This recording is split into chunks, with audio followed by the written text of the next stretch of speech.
இது எகிப்து நாடு. எகிப்து நாடு வடக்கு ஆப்பிரிக்காவில் உள்ளது. இங்குள்ள பிரமிடுகளை பாருங்கள். இது உலக புகழ் பெற்றது. இயேசு பிறப்பதற்கு சுமார் 5000 வருடங்களுக்கு முன்பே அரசர்களுடைய கல்லறைகளாக இந்த பிரமிடுகள் கட்டப்பட்டன. இங்கு நாம் பார்க்கிற பிரமிடுகள் கெய்ரோ நகரின் அருகே ஹீசா என்ற பகுதியில் இருக்கின்றன. இந்த எகிப்தின் இன்னொரு முக்கிய சிறப்புத்தான் நைல் நதி. இது ஒரு ஜீவ நதி. ஆப்பிரிக்காவின் மத்திய பகுதியில் விக்டோரியா என்கிற ஏரியில் தொடங்குகிறது இந்த நதி. வடக்கு நோக்கி சுமார் 4000 கிலோமீட்டர் பாய்ந்து கடைசியாக மத்திய தரைக்கடலை அடைகிறது. இது எகிப்து நாட்டிற்கு உயிர் நாடியாக உள்ளது. நைல் நதி மத்திய தரைக்கடலுக்கு வருகிற பகுதியில்தான் அலெக்சாந்திரியா என்கிற அழகிய நகரம் உள்ளது. முற்காலத்தில் இங்கே கிரேக்கர்கள் வாழ்ந்து வந்தார்கள். நீண்ட கடற்கரை நகரம் இது. மகா அலெக்சாண்டர் இந்த நகரை கட்டினார். இந்த நகரம் இப்போது எகிப்து நாட்டுக்கு சொந்தமாயிருக்கிறது. எகிப்து நாட்டின் தலைநகரம் கெய்ரோ. முக்காலத்தில் இது ராம்சேஸ் நகரம் என்று அழைக்கப்பட்டது. பார்வோன் மன்னன் இங்கேதான் வாழ்ந்தான். இங்குள்ள இந்த நைல் நதியில்தான் எகிப்திய இளவரசி யூத இனத்தைச் சேர்ந்த மோசே என்ற குழந்தையை கண்டுபிடித்தாள். எகிப்திய இளவரசன் போல் வாழ்ந்தார் மோசே. எகிப்தியன் ஒருவன் யூதன் ஒருவனை கொன்றுவிட்டான். அதை கண்ட மோசே அந்த எகிப்தியனை கொன்றுவிட்டார். அதனால் பார்வோன் அரசனுக்கு பயந்து சீனாய் பாலைவனம் பக்கம் ஓடிவிட்டார் மோசே. எகிப்தில் அடிமைகளாயிருந்த யூத மக்களை விடுவிக்க இந்த மோசே என்பவரைத்தான் கடவுள் அழைத்தார். இந்த எகிப்தில் இன்னொரு முக்கியமான இடம்தான் இந்த திருக்குடும்ப கோவில். குழந்தை இயேசுவை அன்னை மரியாவும் யோசேப்பும் எகிப்துக்கு கொண்டு வந்தனர். அந்த திருக்குடும்பம் வாழ்ந்த இடம்தான் இந்த கோவில். இன்று எகிப்திய ரீதி திருச்சபைக்கு சொந்தமான கோவிலாக இது இருக்கிறது. இன்று எகிப்தில் 70% மக்கள் இஸ்லாமியர், மற்ற 30% மக்கள் கிறிஸ்தவர்கள். இப்பொழுது நாம் சீனாய் மலைக்கு பயணம் செய்கிறோம். எகிப்தின் தலைநகரான இந்த கெய்ரோ நகரத்திலிருந்து 440 கிலோமீட்டர் பாலைவனத்தில் பயணம் செய்தால் சீனாய் மலையை அடையலாம். பேருந்தில் செல்ல சுமார் 6 முதல் 8 மணி நேரமாகிறது.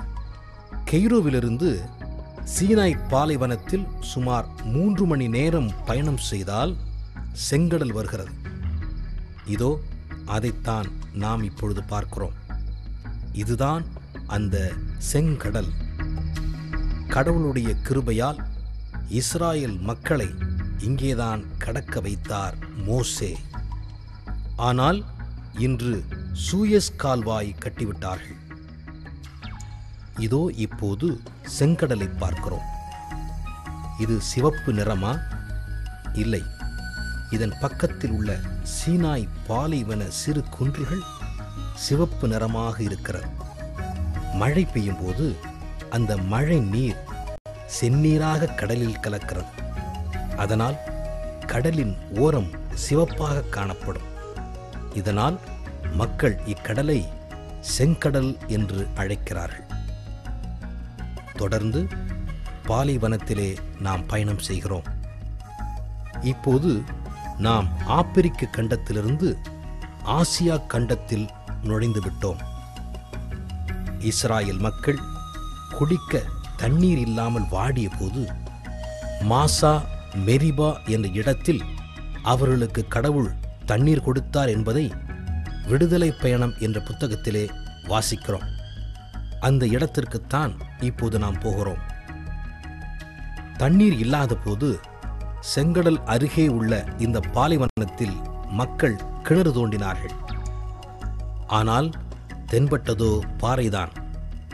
கடவுளுடைய ஆற்றலால் மோசே அந்த பாறையை அடிக்க தண்ணீர் பீரிட்டு வந்தது. கடவுள் செய்த புதுமை இது. இப்போது நாம் சீனாய் மலையை நோக்கி போகிறோம். சீனாய் மலையில் முக்கியமாக 2 இடங்களை பார்க்க போகிறோம். இதோ இப்போது நாம் பார்ப்பது கத்ரீனா மடம். கடல் மட்டத்திலிருந்து சுமார் 8700 அடி உயரத்தில் இருக்கிற சீனாய் மலையை நோக்கி பாலைவனத்தில் முன்னேறி பயணம் செய்தால் இந்த கத்ரீனா மடத்திற்கு வந்து சேருவோம். கத்ரீனா என்ற எகிப்திய கிறிஸ்தவ பெண் கிபி 250 கடவுள் மோசேக்கு 10 கட்டளைகளை கொடுத்த மலையை தரிசிக்க வந்தாள். மோசே மலை என்று அழைக்கப்படுகிற இந்த பகுதியின் உயரமான மலைக்கு ஏறிச் சென்றாள். கத்ரீனா மடம் இருக்கிற அடிவாரத்திலிருந்து சுமார் 4500 அடி ஏறிச் சென்றால் இந்த மலை உச்சியை அடையலாம். இங்கேதான் கத்ரீனா உயிர் துறந்தாள். சில ஆண்டுகளுக்கு பிறகு மோசே மலையை தேடி எகிப்தின் தலைநகரான கெய்ரோவிலிருந்து வந்த சில ஆண் துறவிகள் இந்த பகுதியிலே உறங்கும்போது கத்ரீனாவின் மண்டை ஓட்டை காட்சியில் கண்டார்கள். அது கடவுளின் மலை என்று அழைக்கப்படுகிற ஓரேப் மலை அல்லது சீனாய் மலை. அந்த மலை உச்சியில் அந்த மண்டை ஓட்டை பார்த்தார்கள். அதனால் அவர்கள் காட்சி கண்ட இந்த பகுதியில் கத்ரீனாவின் பெயரில் ஒரு துறவியர் மடத்தை கட்டினார்கள். அதைத்தான் இப்போது நாம் பார்க்கிறோம். இந்த மடத்தின் சிறப்பு என்னவென்றால், இங்கே மோசேவுக்கு கடவுள் எரியும் முட்செடியிலே காட்சி கொடுத்த இடமும் உள்ளது. இந்த முட்புதரை பாருங்கள், இன்றைக்கு கூட பசுமையாக இருக்கிறது. இந்த மடத்தில் 3000த்திற்கும் மேற்பட்ட பழங்கால விவிலிய பிரதிகள் இருக்கிறது. இந்த மடத்திற்கு நெப்போலியன், திருத்தந்தை பெரிய கிரகோரியார் போன்றவர்களும் வந்து சென்றிருக்கிறார்கள். நாம் இப்போது 10 கட்டளை மலைக்கு செல்கிறோம். சீனாய் மலைகளிலே மிக உயரமானது இது. கத்ரீனா மடத்திலிருந்து மலைப்பகுதியிலே சுமார் 4 கிலோமீட்டர் உள்ள பாதையிலே ஏறிச் செல்ல வேண்டும். நடக்க முடியாத சில பேர் ஒட்டகத்தில் கூட செல்லலாம். இந்த மலை உச்சியில் இருக்கின்ற சிற்றாலயத்தை பாருங்கள். இங்கேதான் கடவுள் மோசேக்கு 10 கட்டளைகளை கொடுத்தார். கத்ரீனா மடத்திலிருந்து நாம் மீண்டும் பாலைவன பகுதியில் பயணம் செய்கிறோம். மேற்கு பகுதியிலிருந்து கிழக்கு நோக்கி நம்முடைய பயணம் தொடர்கிறது. செங்கடலின் கிழக்கு பகுதியான எய்லாத் வளைகுடா பகுதிக்கு வருகிறோம்.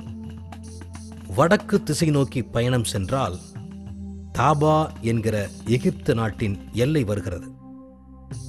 இந்த எல்லையை கடந்தால் எய்லாத் என்கிற இஸ்ராயல் நாட்டின் எல்லை இருக்கிறது.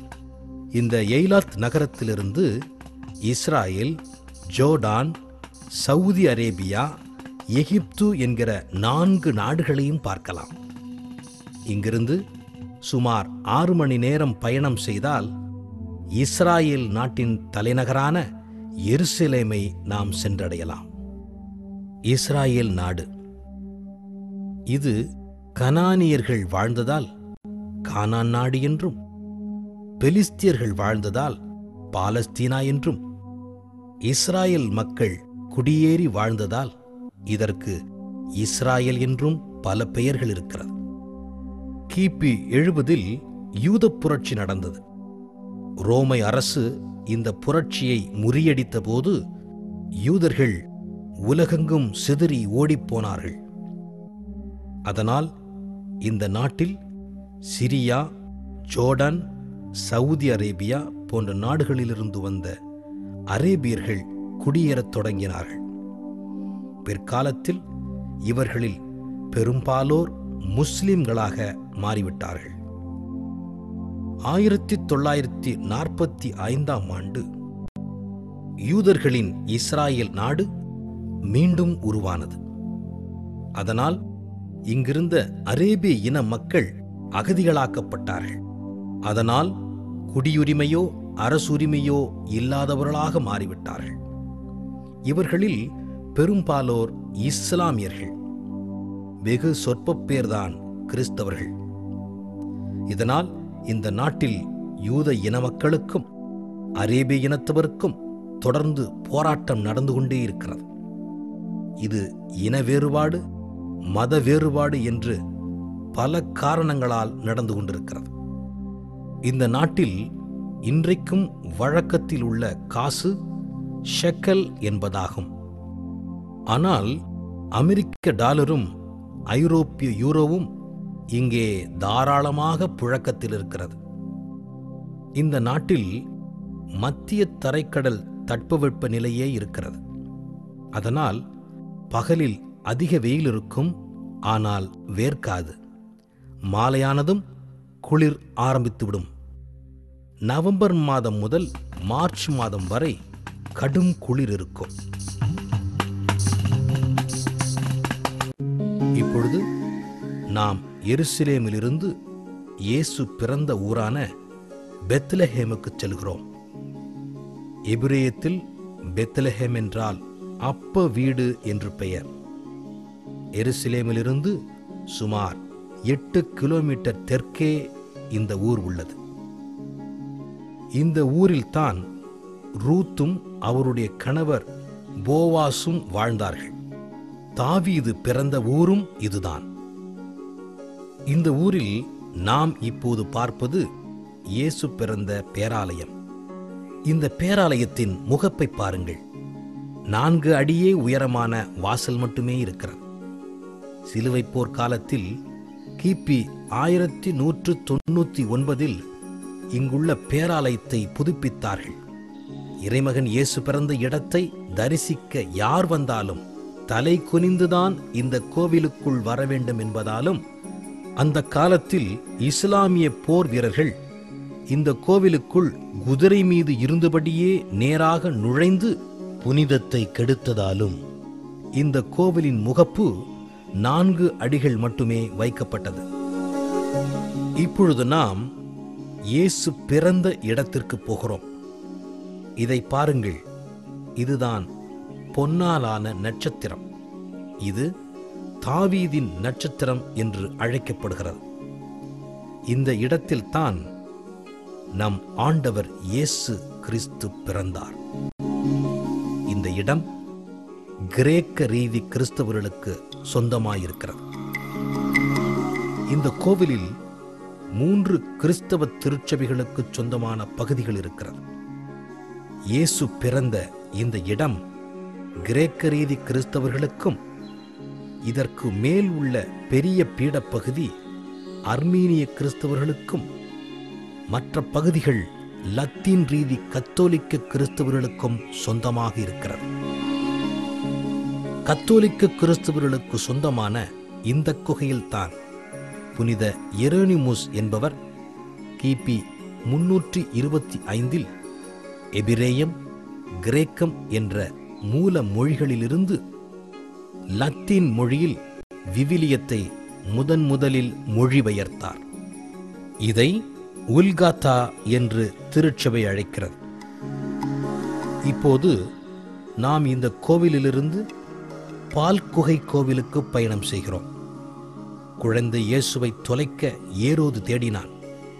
அப்போது அன்னை மரியாள் குழந்தையை தூக்கிக் கொண்டு எகிப்து செல்லும்போது இந்த குகையிலே குழந்தைக்கு பால் கொடுத்தார்கள்.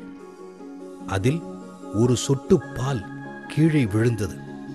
அதனால் இந்த குகை முழுவதும் பால் நிறமாக மாறிப்போனது. இந்த குகையில் பாறை பால் நிறமாக இன்றைக்கும் இருப்பதை பாருங்கள். கிபி 1870 ஆண்டில் இந்த கோவில் கட்டப்பட்டது. பிரான்சிஸ்கு சபை துறவிகள் இதை கண்காணிக்கிறார்கள்.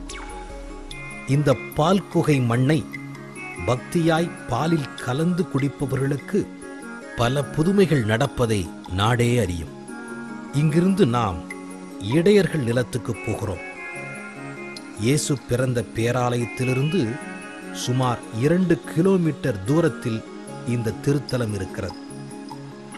இப்போது நாம் பார்க்கிற இந்த குகையில்தான் இடையர்களுக்கு வானதூதர் தோன்றி நற்செய்தியை அறிவித்தார்.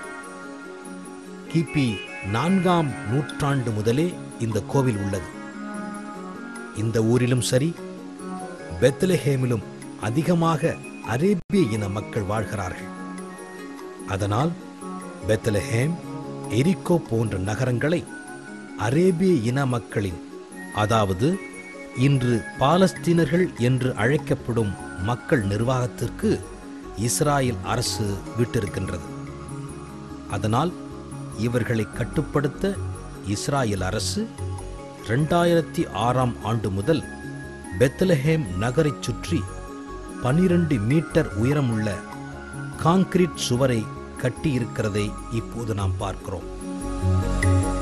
நாம் பெத்லஹேமிலிருந்து பாலஸ்தீன் நாட்டின் வடக்கு பகுதிக்கு செல்கிறோம். இது கலிலேயா பகுதி என்றும் அழைக்கப்படுகிறது. பாலஸ்தீன் நாட்டை பொதுவாக 3 பகுதிகளாக பார்க்கலாம். வடக்கே கலிலேயா, மத்திய பகுதி சமாரியா, கீழ்ப்பகுதி யூதேயா. சமாரிய பகுதியில் அதிகமாக பாலஸ்தீன அரேபியர்கள் குடிவாழ்கிறார்கள். அதனால் கீழ்ப்பகுதியில் அமைந்துள்ள எருசலேமிலிருந்து நாசரேத்தூருக்கு சமாரியா வழியாக போனால் சுமார் 75 கிலோமீட்டர் தூரம்தான் இருக்கும். ஆனால் பாலஸ்தீனர்களுக்கும் யூதர்களுக்கும் எப்பொழுதும் பகைமை இருப்பதால் யூதர்களும் திருப்பயணிகளும் சமாரிய வழியை பயன்படுத்துவதில்லை.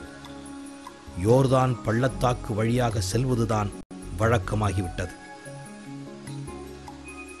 இப்போது நாம் பாலஸ்தீன நாட்டின் வடமேற்கு பகுதிக்கு வந்திருக்கிறோம். மத்திய தரைக்கடல் கரையில் உள்ள கைப்பா நகரம். இது ஒரு துறைமுக பட்டினம்.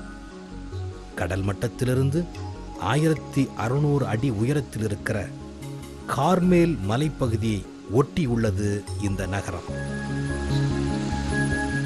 இந்த மலையில்தான் எலியா இறைவாக்கினர் ஆக்காபு மன்னன் காலத்தில் யாவேதான் உண்மை கடவுள் என்று நிரூபித்தார். இந்த மலையில்தான் மத்திய கால கிறிஸ்தவ போதகர்கள் இஸ்லாமியரின் கொடுமையிலிருந்து கிறிஸ்தவர்களை காப்பாற்ற தேவதாயை வேண்டிக் கொண்டார்கள். தேவதாயும் அருள் கூர்ந்தார்.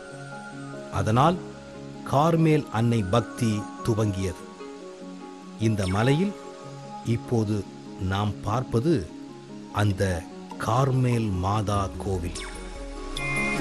இந்த கோவிலுக்கு சற்று கீழே இறங்கி வந்தால் தொங்கும் தோட்டம் இருப்பதை நாம் பார்க்கிறோம்.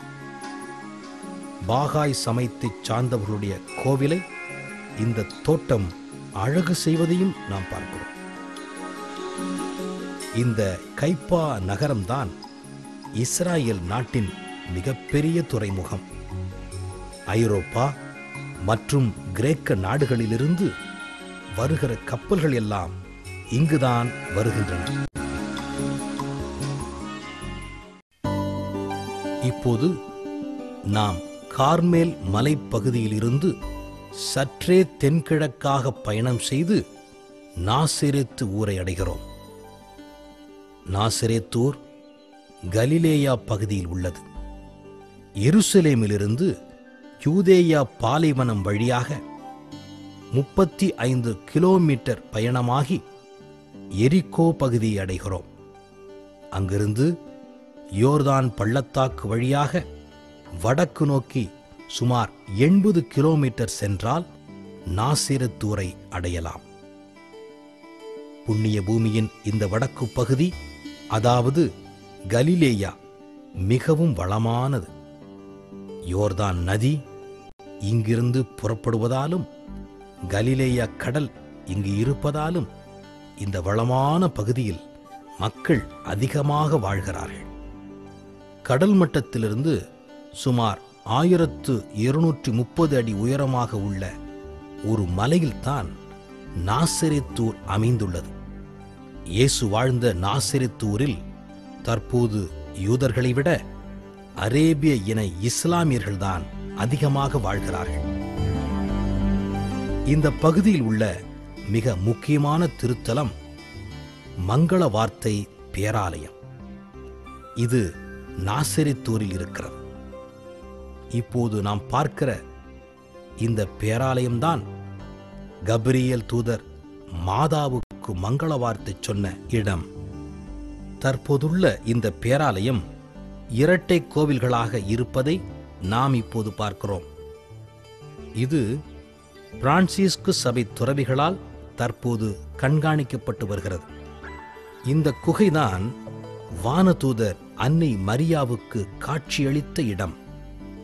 இந்த பேராலயத்தின் சிறப்பு என்னவென்றால், இந்த பேராலயத்தை சுற்றியுள்ள உட்புற சுவர்களிலும் வெளியிலுள்ள சுற்றுச்சுவர்களிலும் உலகத்திலுள்ள அனைத்து மாதாவின் உருவங்கள் பல்வேறு வண்ணங்களால் அழகுற காட்சியளிக்கின்றன. 2007ஆம் ஆண்டு மே மாதத்தில் நமது தமிழ் மக்களால் இங்கு அன்னை வேளாங்கண்ணியின் சிறுவமும் வைக்கப்பட்டது குறிப்பிடத்தக்கது. நாம் இப்போது பார்க்கப் போகிற கோவில் யோசேப்பின் தொழில் கூடம். புனித யோசேப்புடைய தச்சுப்பட்டறை இருந்த இடத்தில் இந்த கோவில் கட்டப்பட்டிருக்கிறது. இங்கேதான் திருக்குடும்பம் வாழ்ந்ததாக சொல்லப்படுகிறது. இங்கு இருக்கிற மாதாவின் திருவுருவத்தை பார்த்தால் பயணம் செய்வது போல் தோன்றுகிறது.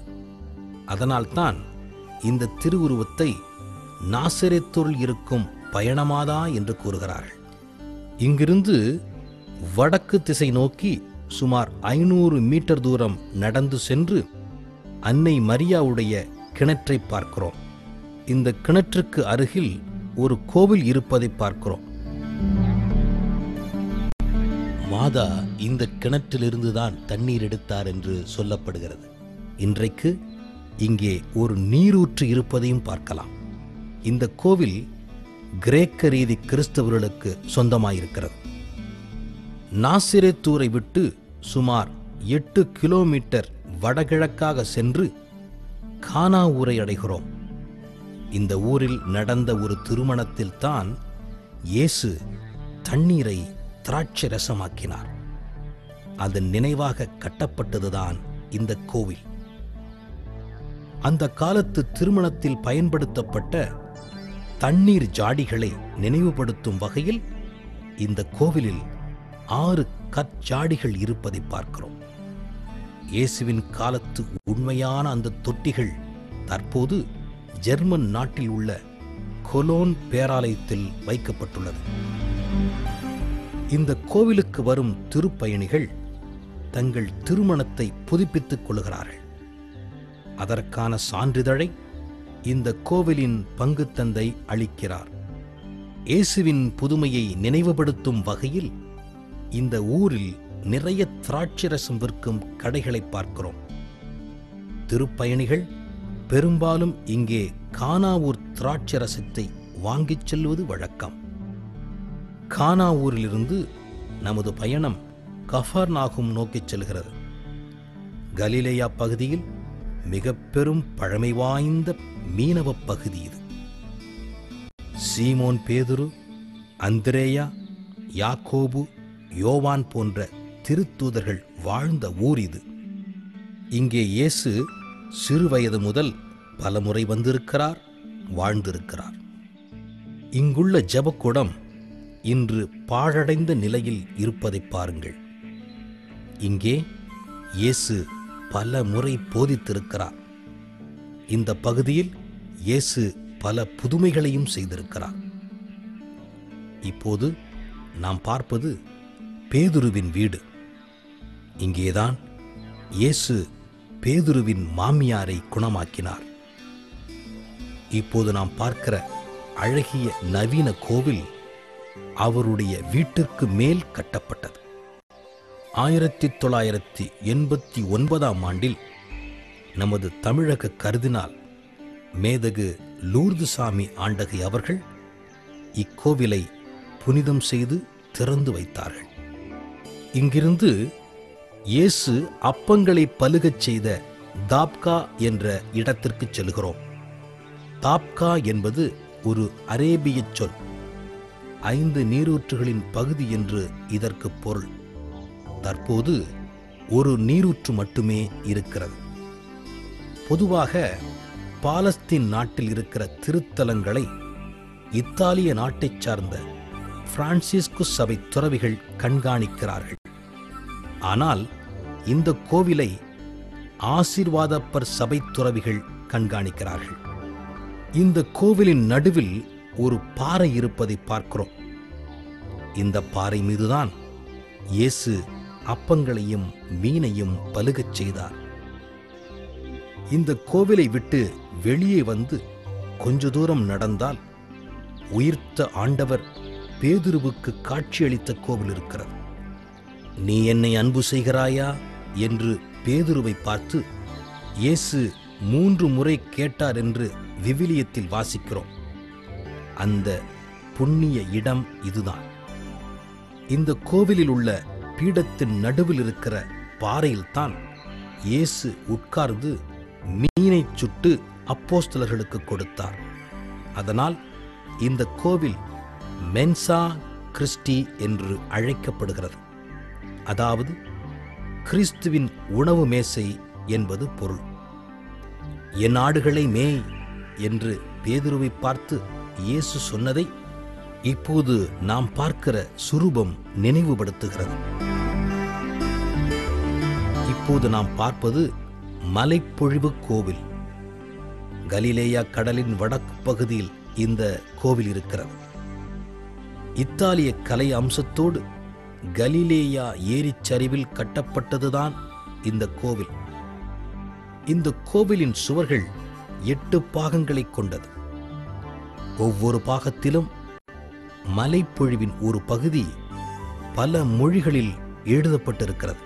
இப்போது நாம் கலிலேயா கடலில் படகிலே பயணம் செய்கிறோம். இது சுத்தமான தண்ணீர்.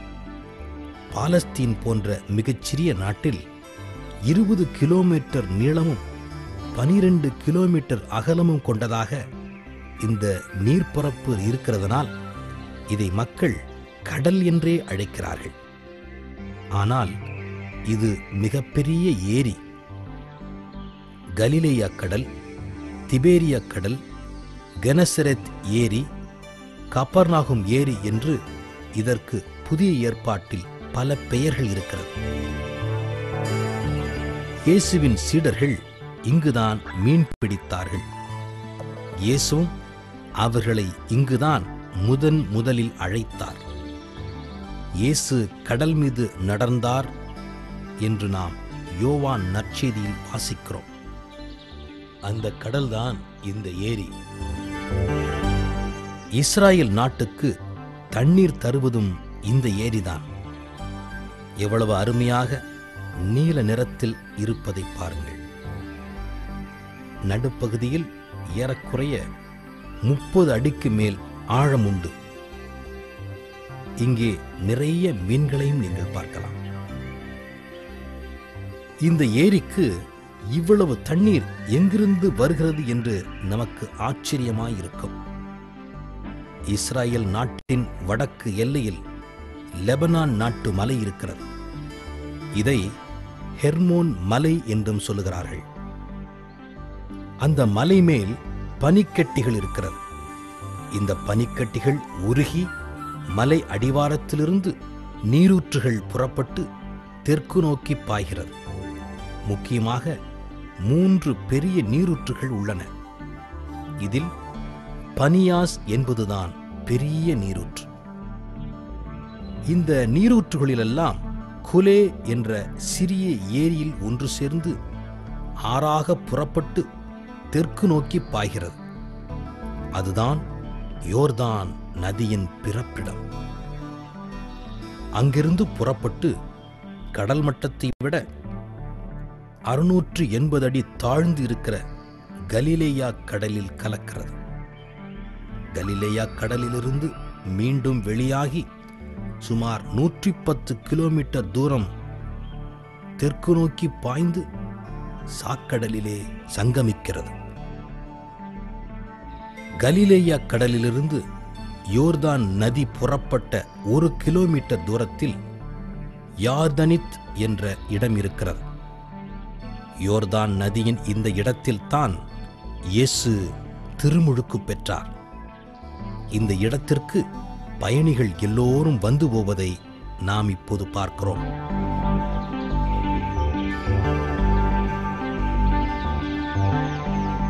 நாம் இப்போது தாபோர் மலைக்கு போகிறோம். இயேசு உயர்ந்ததோர் மலையில் தோற்றம் மாறினார் என்று நற்செய்தி நூல்கள் கூறுகின்றன. கலிலேயா பகுதியில் உள்ள மலைகளில் தாபோர் மலை மட்டுமே மிக உயரமானது. அதனால் இந்த மலையில்தான் இயேசு தோற்றம் மாறினார் என்பது உண்மை. மலையடிவாரத்திலிருந்து சுமார் 590 மீட்டர் உயரம் உள்ளது இந்த மலை.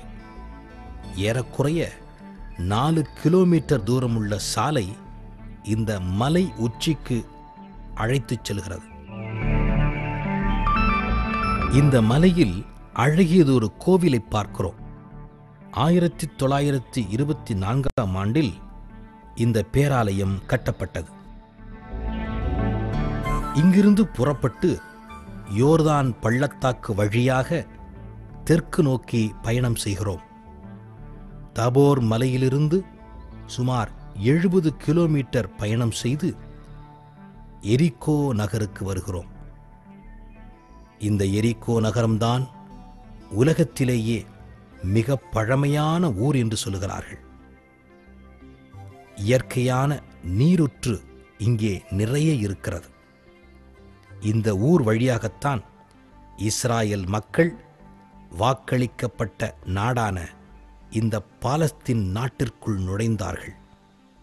யோசுவாவின் காலத்தில்தான் இது நடந்தேறியது.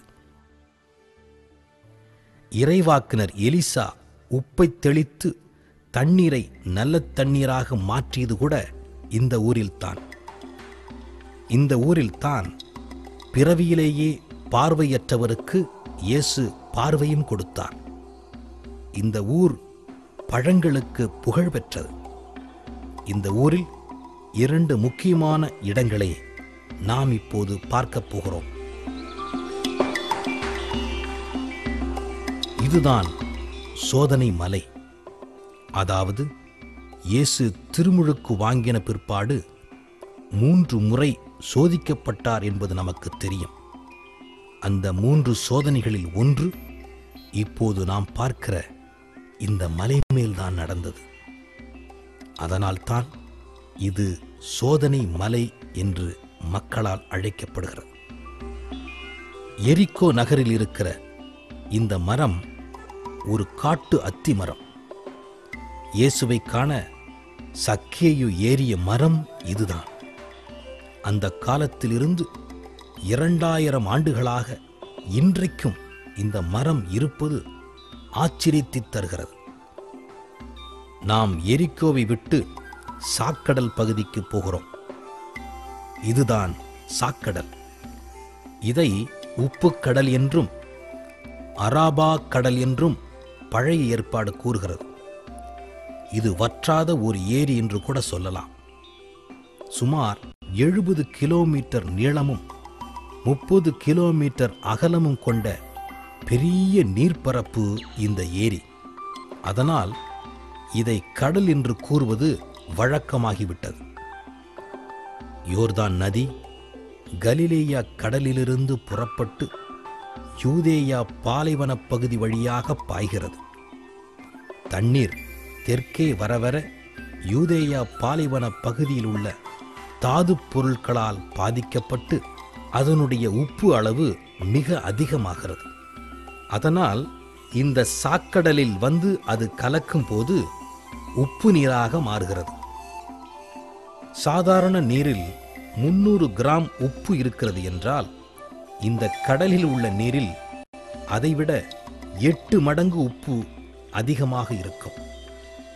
அதனால் இந்த கடலில் யாரும் மூழ்க முடியாது, மிதப்பார்கள். அது மட்டுமல்லாமல் இந்த கடலில் எந்த உயிரினமும் வாழ முடியாது. உலகத்தில் இது ஒரு அதிசய கடல். எவ்வளவு ஆழமானாலும் நாம் இதில் மிதக்கலாம். நீச்சல் தெரியாதவர்களும் குளிக்கலாம். இந்த கடலில் குளித்தால் தோல் வியாதிகள் குணமாகிறது. சோதோம் குமாரா என்கிற மாநகரங்கள் இந்த பகுதியில் இருந்தன என்றும் கடவுளின் சாபத்தால் அழிந்துவிட்டன, அதனால்தான் இப்பகுதி உப்புக்கடலாக மாறிவிட்டது என்றும் கூட மக்கள் நம்புகிறார்கள். சாக்கடல் பகுதியில் நாம் பார்க்க வேண்டிய இன்னும் ஒரு முக்கியமான இடம் கும்ரான் பகுதி. இயேசு பிறப்பதற்கு சுமார் 160 வருடங்களுக்கு முன்பே எசேனியர் என்ற சமய இயக்கத்தினர் இந்த பகுதியிலே ஒரு மடம் அமைத்திருந்தார்கள். இவர்கள் துறவு வாழ்வு வாழ்ந்தவர்கள். பழைய ஏற்பாட்டை பல பிரதிகள் இவர்கள் எடுத்து படித்து தியானித்தார்கள். ஆனால் கிபி 70 ஏற்பட்ட யூத புரட்சியில் இவர்கள் அழிக்கப்பட்டார்கள். 1947 ஆடு மேய்த்த அரேபிய இன சிறுவன் ஒருவன் இந்த இடத்தில் தான் ஆட்டை ஓட்டுவதற்காக ஒரு கல்லை எடுத்து எறிந்தான். அந்த இடத்தில் வினோதமான ஒரு சத்தம் கேட்டது. தோண்டி பார்த்தால் மண் ஜாடி இருந்தது. இந்த இடத்தில் பல முறை ஆராய்ச்சி செய்தவர்கள் தோண்டி பார்த்து 2000 வருடங்களுக்கு முன்பே அந்த எசேனிய மக்கள் பயன்படுத்திய விவிலிய பிரதிகள் தோல் சுருள்களாக அழியாமல் ஜாடியில் இருந்ததை கண்டுபிடித்தார்கள். மேலும் அவர்களுடைய வாழ்க்கை முறை பற்றிய புத்தகங்களும் கண்டுபிடிக்கப்பட்டன. இவை எல்லாவற்றையும் சாக்கடல் சுருள் என்று நாம் இன்றும் அழைக்கிறோம்.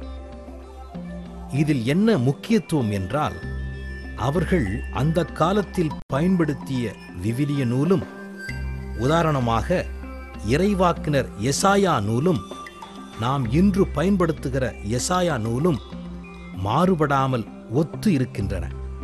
அதனால் விவிலியம் மாறுபடாமல் 2000 ஆண்டுகளுக்கு மேலாக இருக்கிறது என்ற உண்மைக்கு இந்த எசேனியர்களின் கும்ரான் சுருள்கள் சான்றாக இருக்கிறது.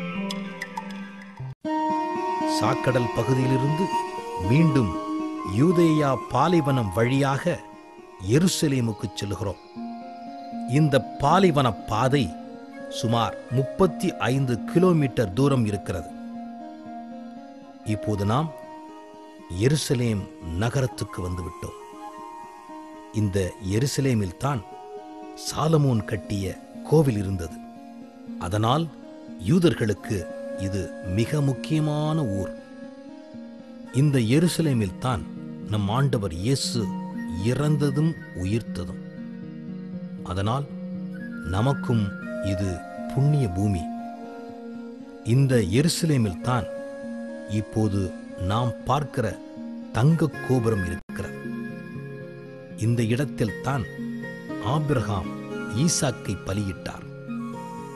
அது மட்டுமல்லாமல் முகமது நபி இந்த இடத்தில் இருந்துதான் பரலோகம் சென்றார் என்று இஸ்லாமியர்கள் நம்புகிறார்கள்.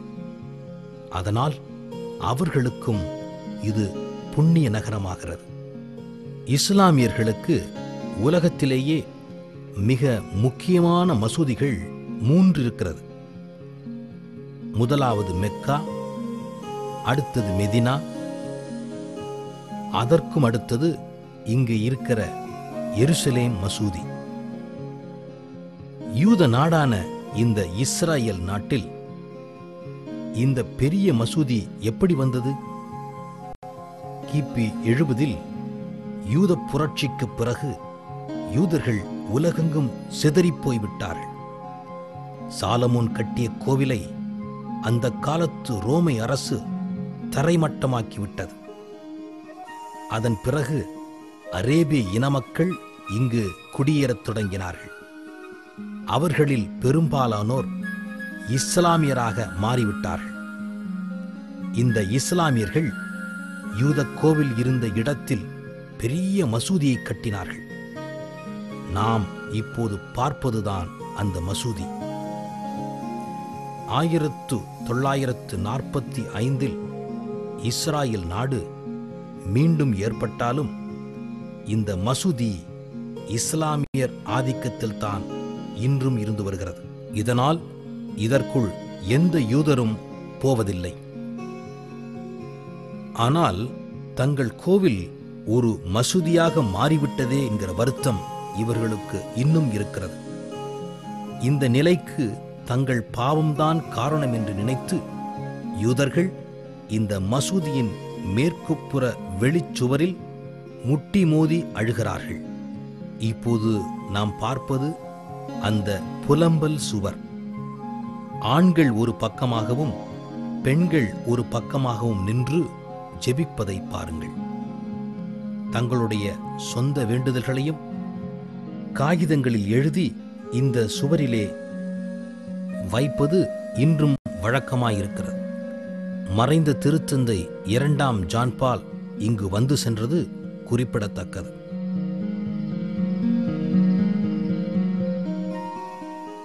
முதலில் நாம் ஒலிவ மலைக்குச் செல்கிறோம்.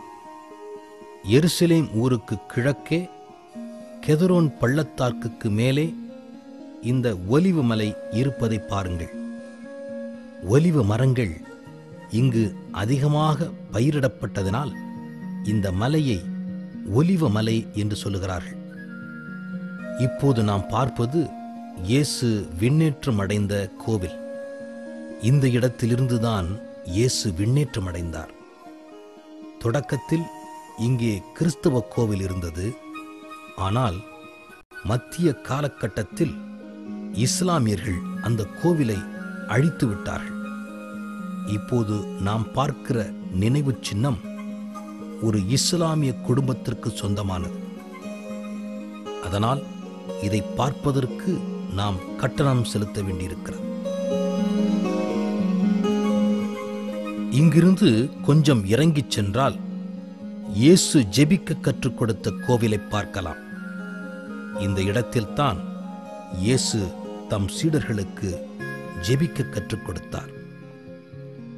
ரோமானிய முறைப்படி கட்டப்பட்ட இந்த திருத்தலத்தை பாருங்கள். இந்த கட்டிடத்தின் தாழ்வாரங்களில் 62 மொழிகளில் கர்த்தர் கற்பித்த ஜெபம் எழுதப்பட்டிருக்கிறது. தமிழிலும் இந்த ஜெபம் எழுதப்பட்டிருப்பது நமக்கு பெருமை அளிக்கிறது. இங்கிருந்து நாம் ஒலிவ மலையின் கீழே இறங்கிச் செல்கிறோம். இயேசு எருசலேமை நோக்கி அழுத கோவில்தான் நாம் சந்திக்கிற இந்த திருத்தலம். இயேசு எருசலேமை நோக்கி கண்ணீர் விட்டதாக லூக்கா நற்செய்தியில் படிக்கிறோம். அந்த கோவில் இதுதான். இங்கே இருக்கிற ஒரு முட்செடியை பாருங்கள். இயேசுவின் தலையில் முள்முடி சூடினார்கள் என்று நமக்கு தெரியும். இந்த செடியில் இருக்கிற முள்ளைத்தான் அந்த காலத்தில் அதற்கு பயன்படுத்தி இருக்கிறார்கள். இந்த கோவிலிலிருந்து கீழே இறங்கி நாம் செல்கிறோம். போகிற வழியில் மகதல மரியாவின் கோவிலை பார்க்கிறோம். உயிர்த்த ஆண்டவர் மகதல மரியாவுக்கு காட்சி கொடுத்தார். அதன் நினைவாகத்தான் இந்த இடத்தில் இந்த கோவில் இருக்கிறது. ரஷ்ய ரீதி கிறிஸ்துவர்களுக்கு சொந்தமானது இந்த கோவில்.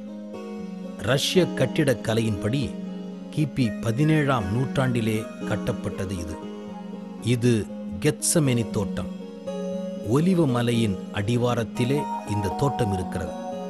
இயேசு இந்த தோட்டத்திற்கு பல முறை வந்திருக்கிறார். இப்போது நாம் பார்க்கிற இந்த 8 மரங்கள் இயேசுவின் காலத்திலிருந்தே இருக்கின்றது.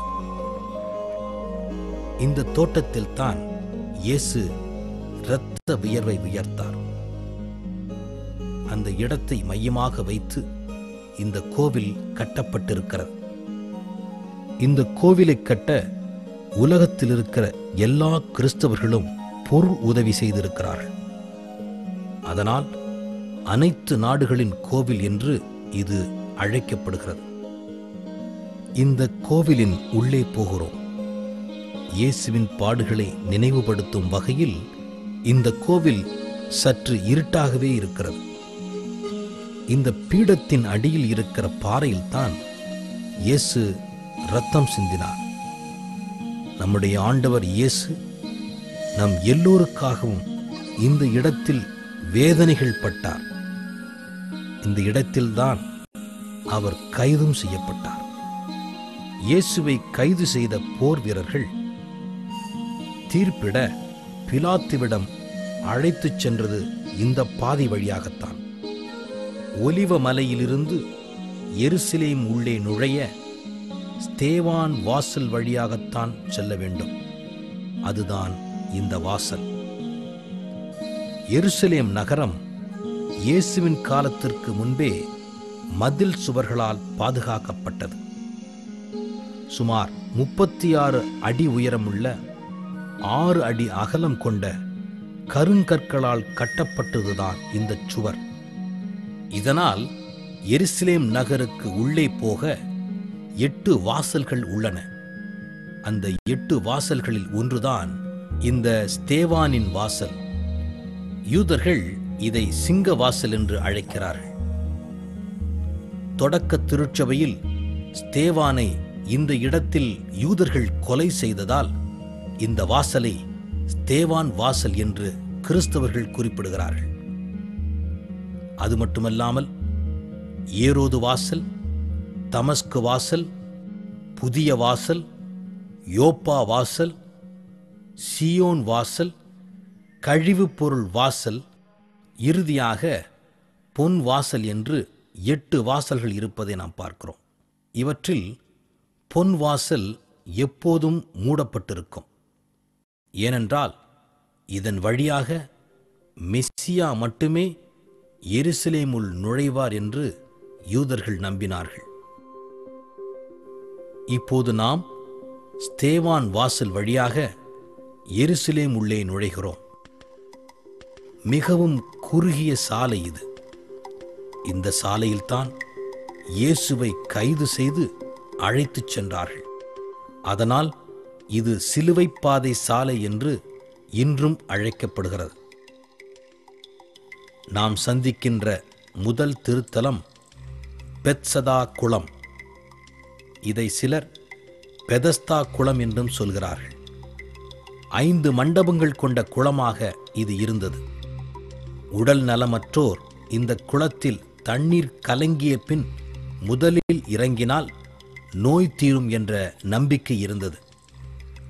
38 ஆண்டுகளாக அந்த வாய்ப்புக்காக காத்திருந்த ஒருவரை இயேசு இங்கு குணமாக்கியதை நற்செய்தியில் நாம் வாசிக்கின்றோம்.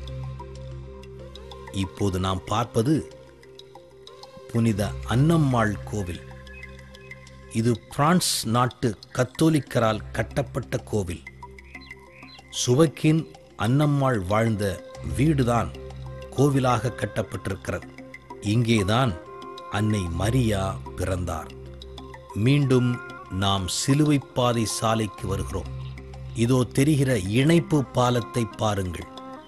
அதன் மேல் நின்று கொண்டுதான் பிலாத்து இயேசுவை பார்த்து இதோ மனிதன் என்று சொன்னான். இதற்கு பக்கத்தில் இருக்கிற கட்டிடத்தில்தான் இயேசுவை கட்டி வைத்து அடித்தார்கள்.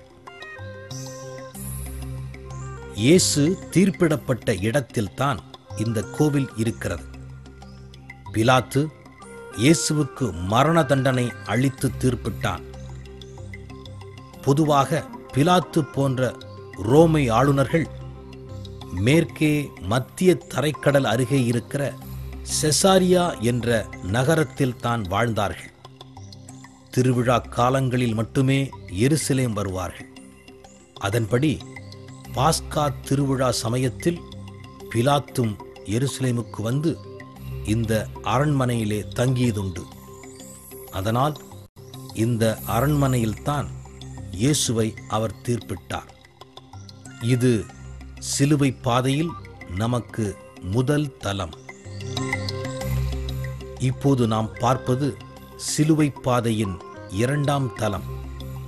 அதாவது இயேசுவின் தோளில் சிலுவை சுமத்தப்படல்.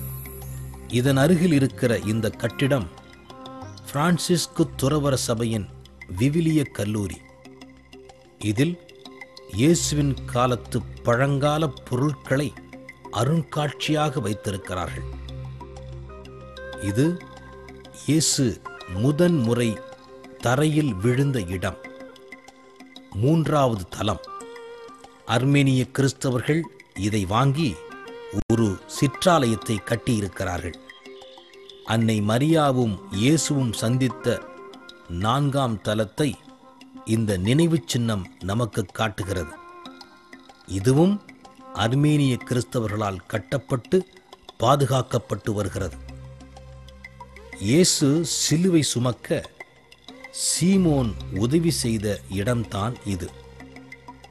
சீரேனே ஊரைச் சேர்ந்த சீமோன் உதவி செய்தார்.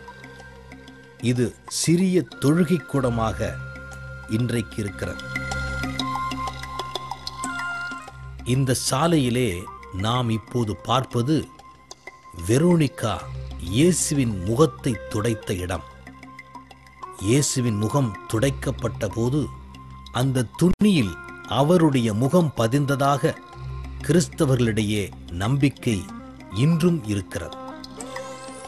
சிலுவையை சுமந்து செல்லும் போது இயேசு 2ஆம் முறை விழுந்த இடம்தான் இது. இது நமக்கு 7ஆம் தலம். இந்த இடம்தான் இயேசுவின் காலத்தில் நகரத்துக்கு எல்லையாகவும் இருந்தது. எருசலேம் நகர பெண்கள் இயேசுவுக்கு ஆறுதல் சொன்ன இடம்தான் இது. அந்த காலத்தில் இந்த இடம் நகரத்துக்கு வெளியே இருந்தது. இங்கிருந்து இயேசு கல்வாரிக்கு போகும்போது 3ஆம் முறை விழுகிறார். அந்த இடத்தைத்தான் இப்போது நாம் பார்க்கிறோம். இப்போது இந்த இடத்துக்கு அருகில் எத்தியோப்பிய கிறிஸ்துவ கோவில் இருப்பதை பாருங்கள். இதை அடுத்து நாம் கொல்கத்தா என்று சொல்லப்படும் கல்வாரி மலைப்பகுதிக்கு வருகிறோம்.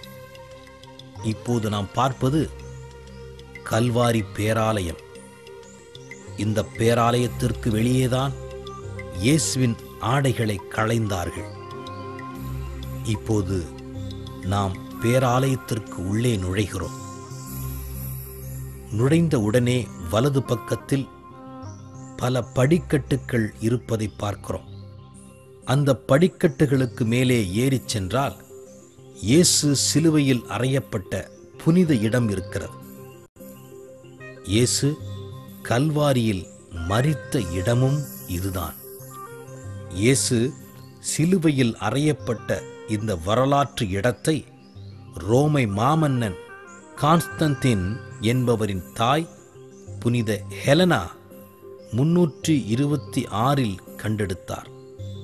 கிரேக்க கிறிஸ்தவர்களுக்கு இந்த இடம் சொந்தமாக இருக்கிறது. இயேசு இறந்த இடத்தில் இருந்து கீழே இறங்கி வந்தால் இயேசுவின் உடல் பரிமள தைலத்தால் பூசப்பட்ட இடத்தை பார்க்கிறோம். இதைத் தொடர்ந்து உள்ளே போனால் இயேசு அடக்கம் செய்யப்பட்ட கல்லறை காணப்படுகிறது. கிரேக்க கிறிஸ்தவர்கள்தான் இதையும் பராமரிக்கிறார்கள். இந்த பேராலயம் ஒரு கோவிலாக காணப்படுகிறது. ஆனால் கிரேக்க கிறிஸ்தவர்களுக்கும் அர்மேனிய கிறிஸ்தவர்களுக்கும் எகிப்திய கிறிஸ்தவர்களுக்கும் ரோமை கத்தோலிக்க கிறிஸ்தவர்களுக்கும் சொந்தமாக தனித்தனி இடங்கள் இந்த பேராலயத்தில் இருப்பது இன்றைய யதார்த்தம். அதனால் இவர்கள் தனித்தனியாக வழிபாடுகளும் செலுத்துகிறார்கள். இன்னொரு சிறப்பம்சம் என்னவென்றால், இந்த பேராலயத்தின் வாசல் ஒரு இஸ்லாமிய குடும்பத்திற்கு சொந்தமானது. அதனால் அந்த குடும்பத்தார் தினமும் காலை 5 மணிக்கு கதவை திறக்கிறார்கள், இரவு 9 மணிக்கு பூட்டி விடுகிறார்கள். நம் ஆண்டவர் இயேசு சாவை வெற்றி கொண்ட இடத்தில் இப்போது நாம் இருக்கிறோம். இயேசு இறந்தது மட்டுமல்ல, அவர் 3ஆம் நாள் உயிர்த்தெழுந்த இடமும் இந்த புண்ணிய தலம்தான். இயேசு வாழ்ந்த காலத்தில் இருந்த பழைய எருசலேம் நகரம் இது.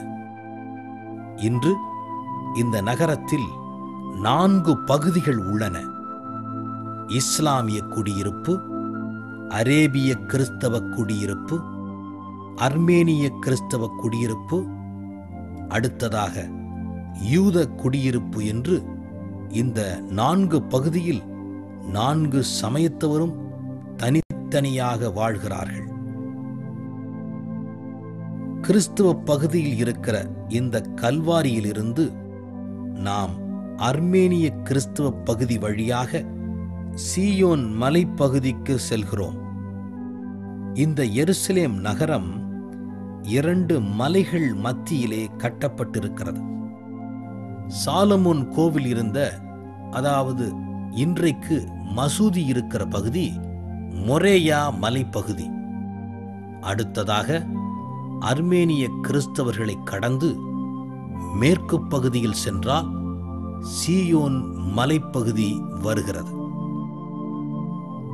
பாபிலோன் ஆறுகள் அருகே அமர்ந்து நாங்கள் சீயோனை நினைத்து அழுதோம் என்று இஸ்ராயேல் மக்கள் பாபிலோனில் அடிமைகளாக இருந்தபோது புலம்பி அழுதார்கள். அவர்கள் சீயோன் என்று குறிப்பிட்டது எருசலேமையும், எருசலேமில் இருக்கிற கோவிலையும், அந்த கோவிலில் இருக்கிற யாவே கடவுளையும் குறித்தது. அதாவது பாபிலோனில் அடிமைகளாக இருந்த இஸ்ராயேல் மக்கள் மனம் வருந்தி யாவேயை நினைத்து ஜெபித்தார்கள். ஆனால் சீயோன் மலை மீது ஆட்டுக்குட்டி ஒன்று நிற்கக் கண்டேன் என்று புதிய ஏற்பாட்டில் நாம் வாசிக்கின்றோம். கிறிஸ்தவரான இதன் ஆசிரியர் சீயோன் என்று சொல்வது எருசலேம் கோவிலை குறிக்கவில்லை. ஆனால் சீயோன் மலை அருகில் இருக்கிற கல்வாரி மலையையும், கல்வாரியில் இறந்து உயிர்த்த இயேசு கிறிஸ்துவையும் குறிக்கிறது. அதனால்தான் கிறிஸ்தவர்களாகிய நமக்கு இன்று சீயோன் மலை என்று சொன்னால் நமக்கு மீட்பு கிடைத்த கல்வாரி மலையை நாம் நினைத்து பார்க்கிறோம். அர்மீனிய பகுதியில் இருந்து சீயோன் வாசல் வழியாக எருசலேம் நகரத்துக்கு வெளியே வருகிறோம்.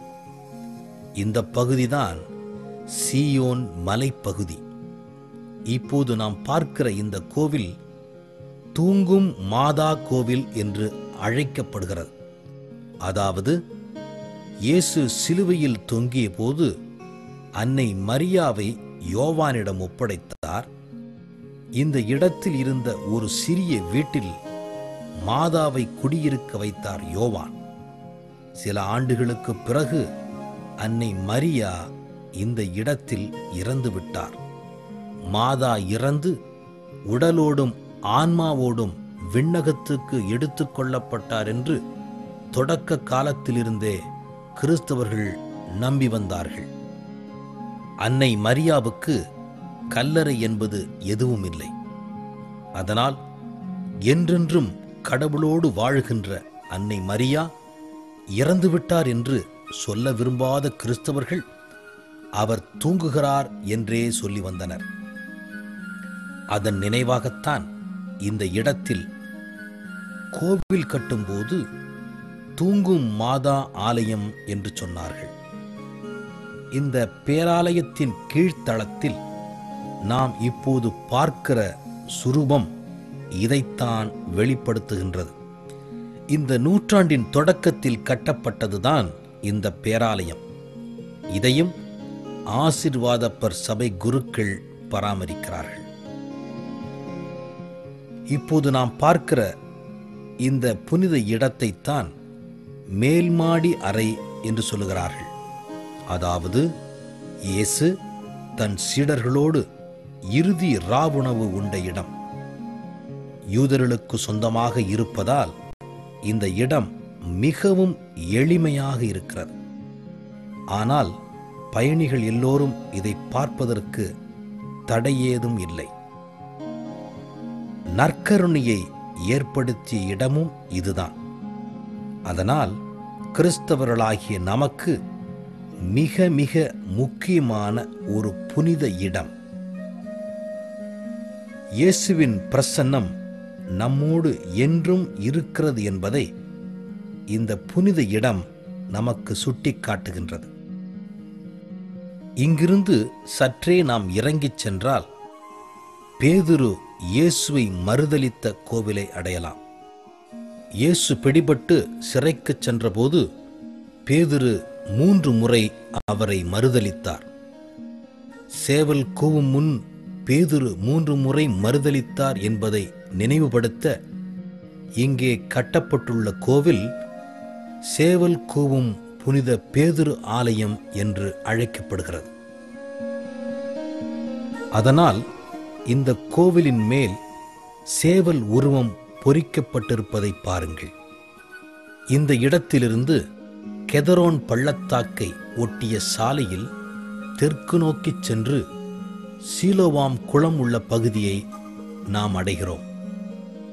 பழைய ஏற்பாட்டு காலத்தில் எருசலேமின் மேற்கு மதில் சுவர் பக்கத்தில் ஒரு நீர் ஊற்று இருந்தது. அந்த நீரூற்றிலிருந்து தண்ணீரை பயன்படுத்துவதற்கு எசேக்கியா அரசர் நீண்டதொரு குகை கால்வாய் கட்டி இந்த சீலோவாம் குளத்திற்கு கொண்டு வந்தார். இன்றும் இங்கு தண்ணீர் இருப்பது ஆச்சரியத்திற்குரியது. பிறவியிலேயே பார்வையற்றவர் பார்வை பெற இந்த குளத்தில் தான் இயேசு கழுவச் சொன்னார். தற்போது இஸ்லாமியருக்கு சொந்தமாக உள்ளது இந்த குளம். இப்போது நாம் வந்திருக்கிற இடம் பெத்தானியா. எருசலேமிலிருந்து ஒலிவ மலையை கடந்து எரிகோ போகும் சாலையில் இந்த பெத்தானியா இருக்கிறது.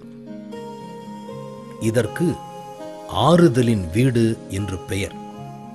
அதாவது இயேசுவின் காலத்தில் கலிலேயாவில் இருந்து எரிகோ வழியாக எருசலேம் வருவார்கள் யூதர்கள். நீளமான யூதேயா பாலைவனத்தை கடந்து வந்தால் முதலில் உள்ள ஊர் இந்த பெத்தானியா. அதனால்தான் இயேசுவும் கலிலேயாவிலிருந்து எருசலேமுக்கு வந்தபோது இந்த பெத்தானியாவில் வாழ்ந்த லாசர், மார்த்தா, மரியா இவர்கள் வீட்டில் சற்றே இளைப்பாறிச் சென்றார். அதனால் அவர்கள் இயேசுவுக்கு நண்பர்களாகிவிட்டனர். இயேசு எருசலேமில் நுழைவதற்கு கொண்டு வந்த கழுதைக்குட்டி இந்த ஊரிலிருந்துதான் கொண்டு வரப்பட்டது. மார்த்தா, மரியா வாழ்ந்த அந்த வீடு இப்போது நாம் பார்க்கிற அழகியதொரு ஆலயம். இதன் அருகில் நாம் பார்ப்பதுதான் லாசர் புதைக்கப்பட்ட கல்லறை. இங்குதான் லாசரே வெளியே வா என்று கூப்பிட்டு இயேசு அவருக்கு உயிர் கொடுத்தார். இப்போது நாம் பார்ப்பது அயின் கெரீம் என்ற கிராமம். இது எருசலேமிலிருந்து 10 கிலோமீட்டர் தூரத்தில் இருக்கிறது. இந்த ஊரில்தான் செக்கரியா, எலிசபெத் வாழ்ந்தார்கள். இங்கேதான் திருமுழுக்கு யோவானும் பிறந்தார். அன்னை மரியாவுக்கு வானதூதர் நாசரேத்தூரில் நற்செய்தி கூறினார். அதை கேட்ட அன்னை மரியா தன் உறவினரான எலிசபெத்தை சந்திக்க இந்த ஊருக்கு வந்தார்.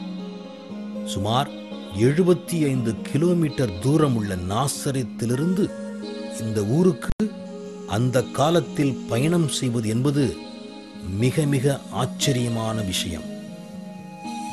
அன்னை மரியாவும் எலிசபெத்தும் சந்தித்தபோது அன்னை மரியாள், என் ஆன்மா ஆண்டவரை ஏற்றி போற்றுகின்றது என்ற பாடலை பாடினார்.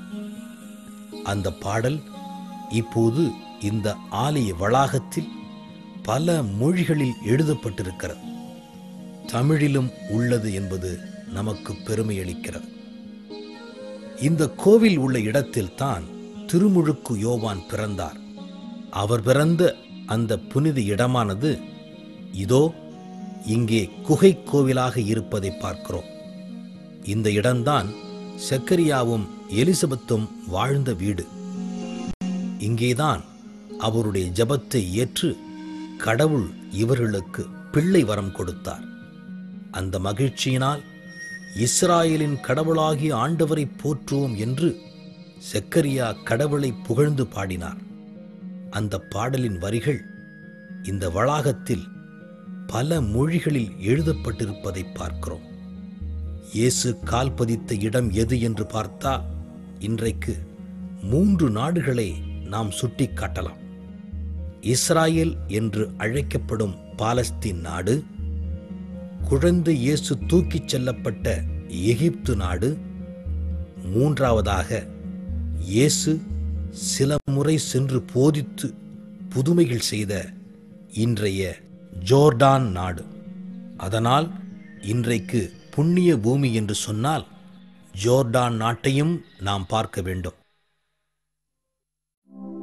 இப்போது நாம் இஸ்ராயேல் நாட்டை கடந்து யோர்தான் நதி வழியாக ஜோர்டான் நாட்டுக்கு வருகிறோம்.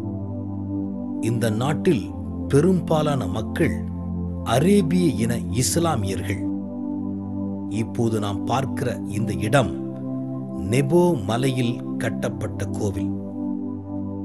மோசே தலைமையில் இஸ்ராயேல் மக்கள் எகிப்திலிருந்து விடுதலை பெற்றார்கள். சீனாய் பாலைவனம் வழியாக பயணம் செய்து மோவாப் நாட்டை அடைந்தார்கள் என்று விவிலியத்தில் வாசிக்கிறோம்.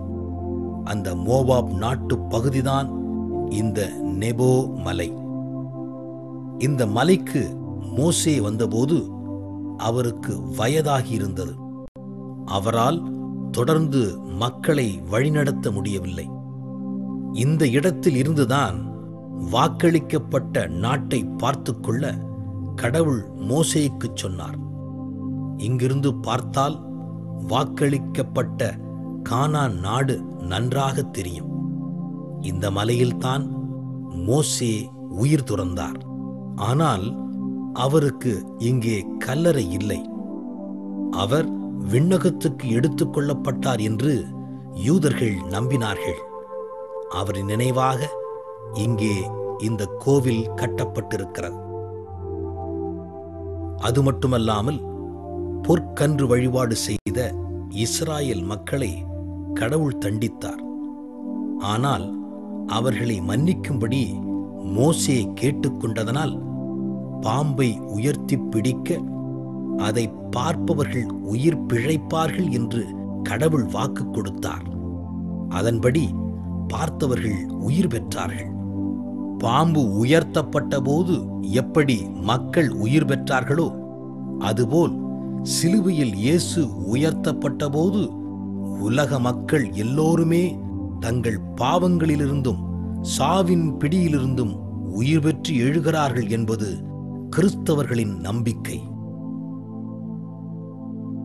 இப்போது நாம் பார்க்கிற இந்த வெண்கல சிற்பம் அதைத்தான் நமக்கு நினைவுபடுத்துகிறது. இந்த புண்ணிய பூமியில் நாம் பயணம் செய்தது நம் எல்லோருக்கும் சிறந்த அனுபவமாக இருந்திருக்கும். இயேசு பிறந்து வாழ்ந்த இடத்தை கண்டோமே என்பது மட்டுமல்ல, கடவுள் வெளிப்படுத்திய விவிலிய உண்மைகளை இன்னும் அதிகமாக புரிந்து கொள்ள இந்த பயணம் நமக்கு மிகவும் உதவியாக இருந்திருக்கும். கடவுளின் வார்த்தையில் பற்றும் அவர் மேல் ஆழ்ந்த நம்பிக்கையும் இந்த புனித பயணம் நமக்கு தரும் என்பதில் சந்தேகமே இல்லை.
Gospel Media Communications.